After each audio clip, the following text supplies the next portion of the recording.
Enrique Javier Díez Gutiérrez es licenciado en Filosofía y Trabajo Social por la Universidad Complutense de Madrid.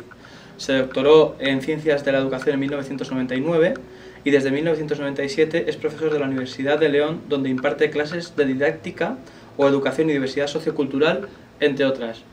Hola, buenas tardes. En primer lugar, ¿por qué el 15M?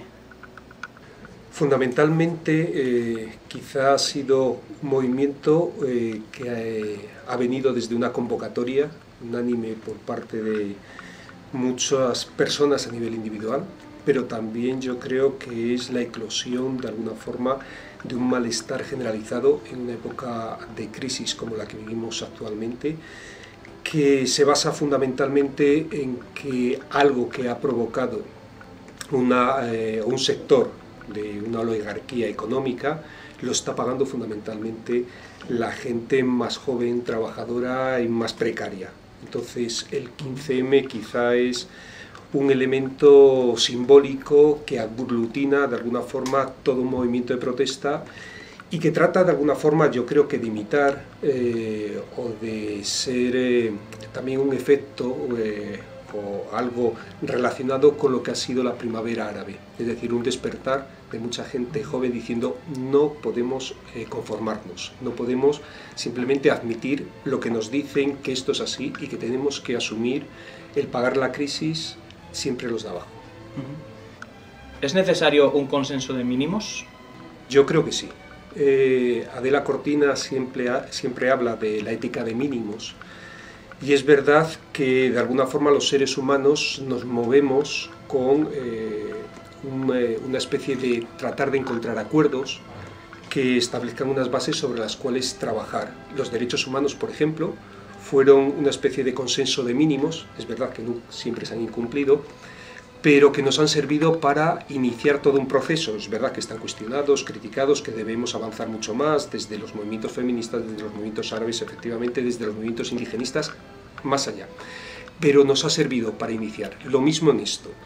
Cualquier movimiento que trate de hacer llegar a la mayoría de la gente una propuesta y que sea además asumida por una mayoría, que son las revoluciones actuales. Las revoluciones actuales ya no son revoluciones violentas o minoritarias, son revoluciones que tratan de unir a toda la gente en algo que nos parece que sea sentido común. Y en ese sentido sí que me parece que tiene que haber consensos de mínimos y es quizá lo que más ha traído justamente el 15M, que las propuestas que se hacen son esencialmente de sentido común, que quizá es verdad que dicen en cierta medida irónicamente que a veces es el menos común de los sentidos, pero ciertamente es el que se reivindica en este movimiento.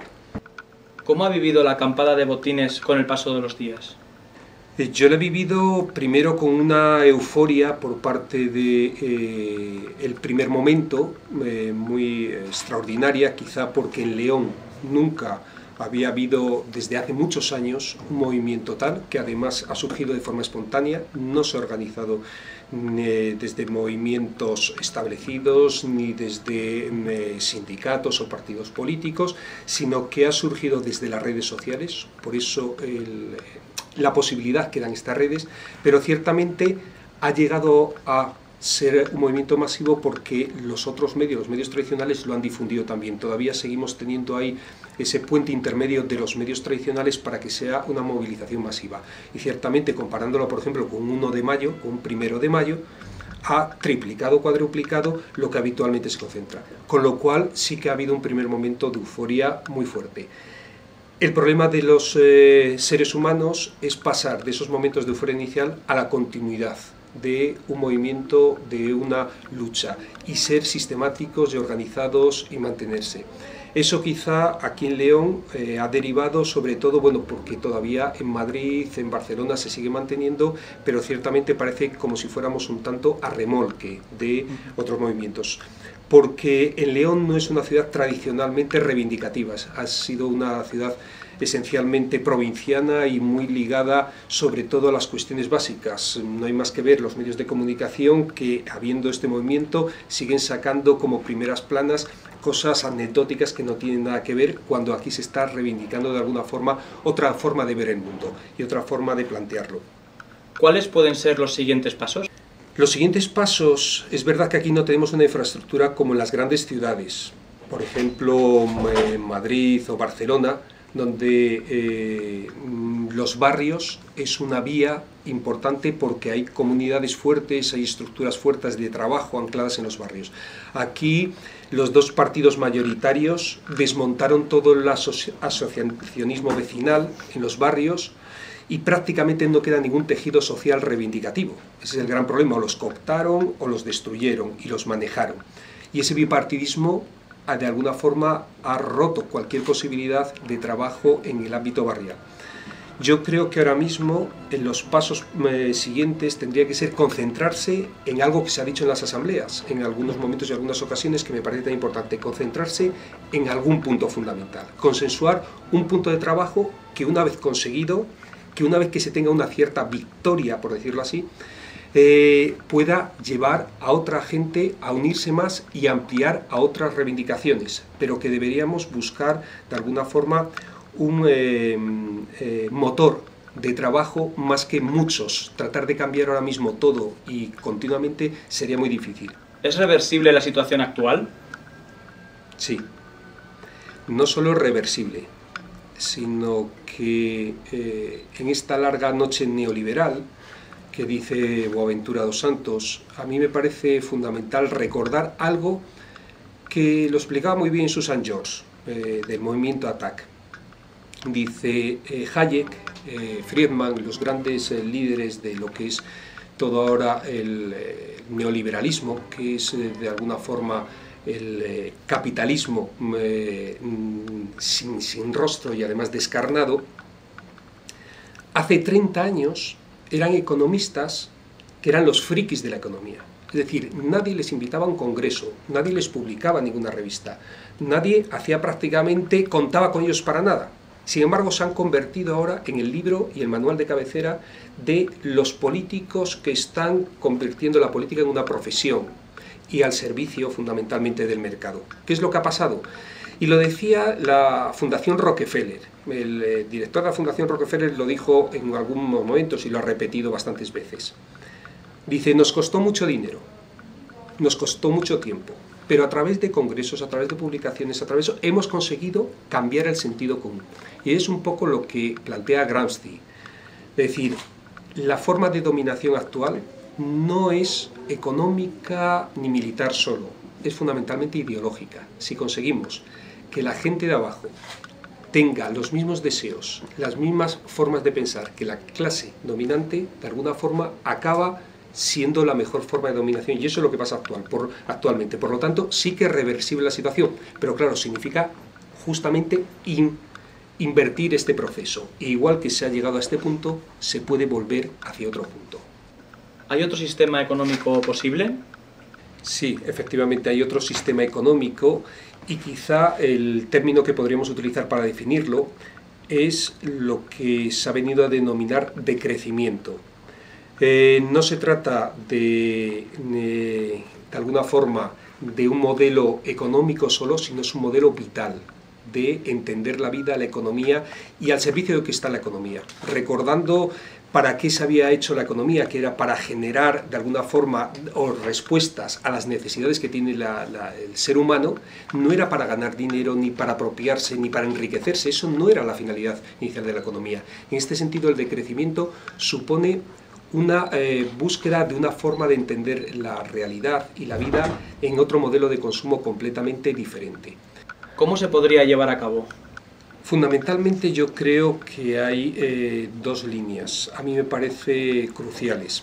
Por poner un ejemplo, la ley de igualdad que se hace en España y que se convirtió en referente a nivel europeo.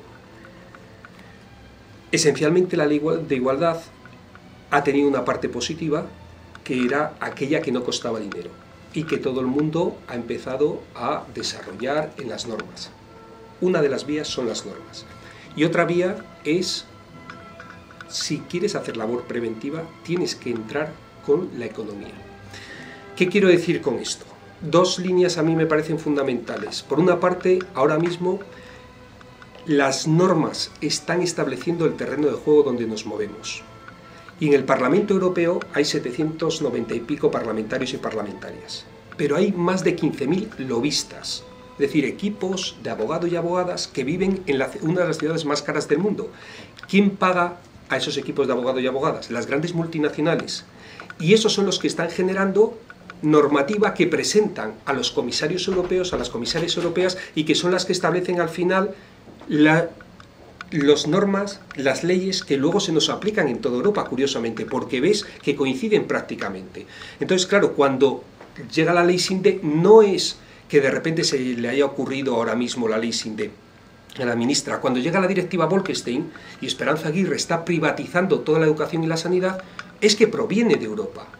Es que cuando se está ahora el Fondo Monetario Internacional haciendo la sangría que está haciendo con Grecia, que hará con Portugal, y progresivamente fue lo que hicieron hace años en Latinoamérica, y no veían la forma de entrar aquí hasta que no tuvieron la oportunidad de la crisis y dijeron, señores, esta es nuestra oportunidad, lo metemos, y como a través de las normas, y dice, no, mire usted, para que nosotros le rescatemos y le apoyemos, usted nos tiene que privatizar todo lo público, tiene que además convertir prácticamente, romper todo el estado de bienestar, congelar los sueldos de los funcionarios.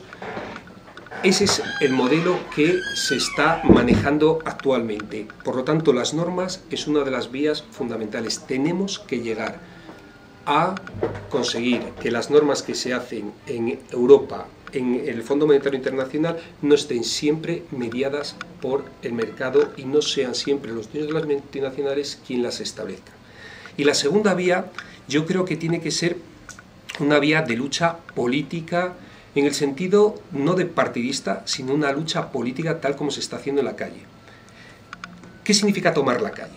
Tomar la calle es la única fuerza que nos queda a la gente de abajo para hacer cambiar de alguna forma a los que hipotéticamente nos representan, que se ha convertido esta política en una política del espectáculo y han convertido los partidos políticos en algo profesional, deliberados, que están ahí muchas veces, como ya dijo uno del Partido Popular hace años y que fue muy famoso en ese sentido de, bueno, yo he venido a esto de la política para hacer dinero. Bueno, pues tenemos que conseguir que eso cambie y de alguna forma que haya una masa crítica que de alguna forma rompa esa mentalidad común y empiece a hacer una democracia participativa y real, que a mí me parece que es una de las reivindicaciones bases. ¿Qué se podría hacer desde aquí? Fíjate, hay por una parte una línea muy clara, que es que reivindicamos.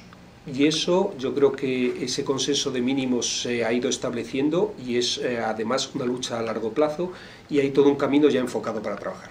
Pero luego yo diría además, ¿qué podemos hacer la gente que está ahí acampada? Y luego, ¿qué puedo hacer yo personalmente? Pongo algunos ejemplos. El otro día subí en el autobús, en la zona de Pinilla, que es donde vivo. Y me asaltó la sensación de que me estaban agrediendo cuando entraba al autobús. Porque me empezaban a decir un montón de voces y de gente, eres tonto, compra en Mediamar, si no eres tonto. Yo dije, pero bueno, ¿qué es esto? ¿Cómo es esto posible? Y ya me fijé que con la excusa de meter información en los autobuses de la siguiente parada, lo que estaban metiendo era publicidad continuamente. Ya lo habíamos visto que eso lo empezaba a hacer Esperanza Aguirre en Madrid, etc. Pero aquí lo empieza a hacer el PSOE. Y dices, pero bueno, ¿cómo es posible que este ayuntamiento, gobernado por el PSOE y la UPL, meta en los autobuses publicidad, algo que además pagamos los usuarios y las usuarias, curiosamente, que no, ni siquiera es gratuito, que tampoco tendría justificación, pero que el espacio público se ha invadido por la publicidad? Y entonces yo me fui a donde el conductor del autobús y le dije, oye, mira, por favor quita esto porque yo no tengo, yo he pagado por ir en viaje a la universidad y no tengo por qué soportar esto. No, es que no podemos quitarlo. Digo, bueno, pues por lo menos baja el volumen porque soy incapaz ni incluso de leer algo. Y dice, no podemos ni tocarlo. Y no crea usted que es el primero que protesta. Entonces lo que hice a continuación fue, oye, la hoja de reclamación, es que tiene que ir a alza. Bueno, pues me la traes el próximo día que yo quiero hacer una hoja de reclamación. Pero a continuación escribí al periódico, hice una tribuna protestando por eso. Estas son cosas y acciones individuales que son importantes, pero imaginaros cuando yo entro en la Universidad de León, en mi facultad, en la Facultad de Educación, y me encuentro de repente que ahora últimamente han puesto MUPIs, lo que se llama MUPIs técnicamente de publicidad, cambiante, y digo, ¿y esto? ¿Por qué me meten en mi universidad, en mi espacio público? Cuando se había conseguido incluso de los institutos de secundaria sacar los aparatos estos de comida basura del espacio público, ahora empieza a meter publicidad, y publicidad continuamente. No, esto hay que, me voy al decano, protesto, ya me encuentro con que la universidad de repente te fijas y dices, tu tarjeta de identificación es de un banco. ¿Cómo que de un banco? Pero ¿cómo me puede...? Y yo le he protestado al rector y me dice, no, pues esa es la única identificación. Digo, yo quiero otra identificación diferente. ¿Cómo me van a identificar con la identidad de un banco que es quien ha creado la crisis y que nos está explotando vilmente? ¿Cómo es posible? Claro, y ya cuando llegas y te encuentras con que la asignatura más potente de la Universidad de León, la que tiene más créditos, es la religión católica, y además me llega del rectorado una invitación para la adoración de la cruz, y me dice el cura de la universidad, porque en la universidad tenemos cura, en todas las universidades, no solo en la de León, en todas, y la asignatura más potente de todas las universidades es la de religión católica, porque está establecido así por concordato con la Santa Sede, el que haya religión católica se dé a todos los que van a ser luego maestros, maestras, profesores, educadores, a toda la gente que está en educación y que va a formar a nuestros hijos y nuestras hijas, religión católica. Y además van el 90 y pico % de los chicos y chicas de la universidad. ¿Por qué? Porque dicen, es que luego puedo ser profesor en los colegios concertados, o me dan el DEI, o puedo ser profesor de religión. Claro, generar esto, yo digo, ¿cómo podemos consentir esto en mi universidad? Y dice, mira, es que lo que se trata es de hacer acciones también concretas aquí. Yo no puedo ir por un carril bici a la universidad cuando el carril bici se estrella en la nada de repente, o tengo que subirme por encima de la acera y casi atropellar a alguien que va por la acera. Es decir, lo que se trata también es de, en nuestra acción cotidiana, unirnos personalmente para hacer acciones colectivas, pero también hacer acciones personales, coherentes con aquello que planteamos. Y yo he visto que, por ejemplo, en la universidad, cuando se empezó a privatizar todos los servicios de personal de administración y servicios, los jardines, la conducción, todo eso, como no eran de los nuestros, no protestamos. Luego se llegó con el plan Bolonia, y como eran los estudiantes y no eran de los nuestros, tampoco protestamos. Luego han cargado y han echado un montón de profesorado a la gente más joven, y entonces nos han dejado a la gente más vieja. Y cuando hemos ido a protestar ya no quedaba nadie para protestar.